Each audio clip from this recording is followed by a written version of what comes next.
বড় সুযোগ পাচ্ছি। যেহেতু আজকে আমাদের দীর্ঘ একটা আলোচনা সভা হয়েছে এবং আশা করি সফলভাবে আমরা এটা করেছি। আমি খুবই সংক্ষিপ্তভাবে বলবো, অনেকক্ষণ সবাই আপনারা বসে আছেন, অধৈর্য হয়ে গিয়েছে অনেকে। আমি খুবই সংক্ষিপ্ত বাক্যে আমি বলবো। আসলে যখন আমি পৌরসভার দায়িত্ব নিয়েছিলাম প্রশাসক হিসাবে, তখন আমি প্রথম বার্তা ছিল আমার পৌরসভার স্টাফ এবং অফিসার সবার প্রতি, যে এখানে আমি একটা বিষয় চাই, সততা এবং আন্তরিকতা।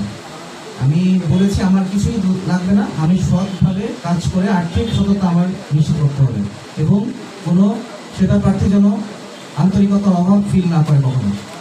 আমি আশা করব যে আপনাদের এখানে পৌরসভার সেবা আগের চেয়ে অনেকখানি উন্নত হয়েছে। আমি পৌরসভার আগের বিষয়ে আগে কী হয়েছে এই বিষয়ে আমি আলোচনা যাব না। আমি শুধু বলতে চাই আমার প্রশাসকের আমি গত 10-11 মাসে সর্বোচ্চ চেষ্টা করেছি। আমি আপনারা জানেন আমি রেসিডেন্ট হিসেবে দায়িত্ব পালন করছি। আমার জন্য যেহেতু ডুয়েল রোল, আমার দুইটা কাজ একসাথে করতে হয়। আমার সর্বত এই সময় এখানে কিছুটা ভাগ করতে হয়, কিছুটা আমি ফুল টাইম কাজ করতে পারি না। এরপর চেষ্টা করেছি যে আপনাদের যত পৌরবাসীর যত আকাঙ্ক্ষা চাহিদা রয়েছে আমাদের সাধ্যের সাথে আমাদের বাজারের সাথে মিলিয়ে যত সম্ভব স্বল্প সময়ের মধ্যে আর্থিক স্বচ্ছতা নিশ্চিত করে এফিশিয়েন্ট ওয়েতে কাজ করা। তা আমি কতটুকু সম্ভব হয়েছে এটা আপনারাই বলবেন। আর এটাও সত্যি যে আমাদের প্রশাসনিক হিসাবে কিছুটা সীমাবদ্ধতা রয়েছে।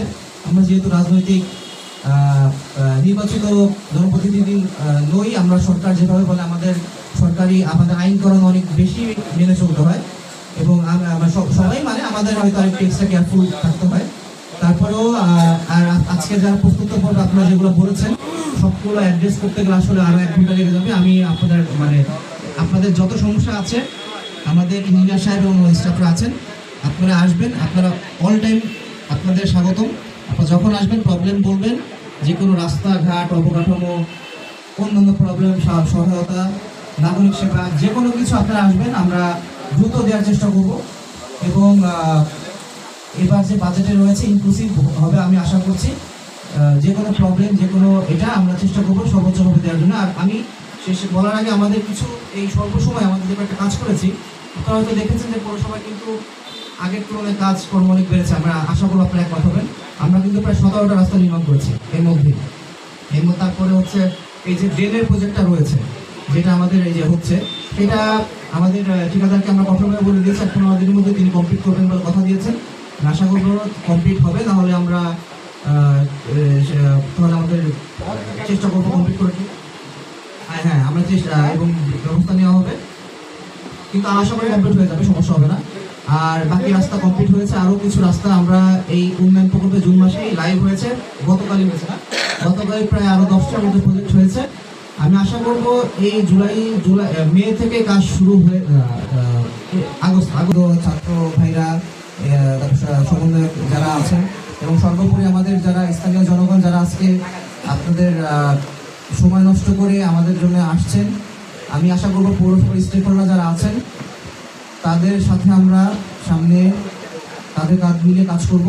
এবং আমার দরজা সবসময় ওপেন আপনাদের জন্য। আমি এসএলএম হিসেবে কাজ করলেও আমি পৌরসভায় কাজে গুরুত্ব সবসময় দিই, কারণ পৌরসভার কাজে জনগণের সেবা যেভাবে দ্রুত করা যায় এবং যেভাবে গণমানুষের একটা বিরাট অংশ সেবা করা যায়, রাস্তা করলে কিন্তু একটা পরিবার এবং একটা মহল্লা পাড়ার কিন্তু সবার একটা উপকার হয়। তো আমি পৌরসভার জন্য সবসময় আমার প্রায়োরিটি থাকে পৌরসভার জনগণ। তো আমি এটাই বলবো যে সবসময় আমার দ্বার খোলা থাকবে, আমাদের ইঞ্জিনিয়ার থাকবে। যদি যে কোনো প্রবলেম হলে আপনারা আমার কাছে আসবেন। আমি স্বচ্ছতা, আর্থিক অনিয়মের কোনো সুযোগ দিব না, আমি কখনো দিবও না। যদি এরকম কখনো আপনাদের কাছে এরকম লাগে আমার কাছে আসবেন, আমি সর্বোচ্চ সহযোগিতা করার চেষ্টা করবো। সো আমি আমার বক্তব্য দীর্ঘায়িত না করে আজকের বাজেট অনুষ্ঠানের সফল সমাপ্তি ঘোষণা করছি। সবাইকে অসংখ্য ধন্যবাদ।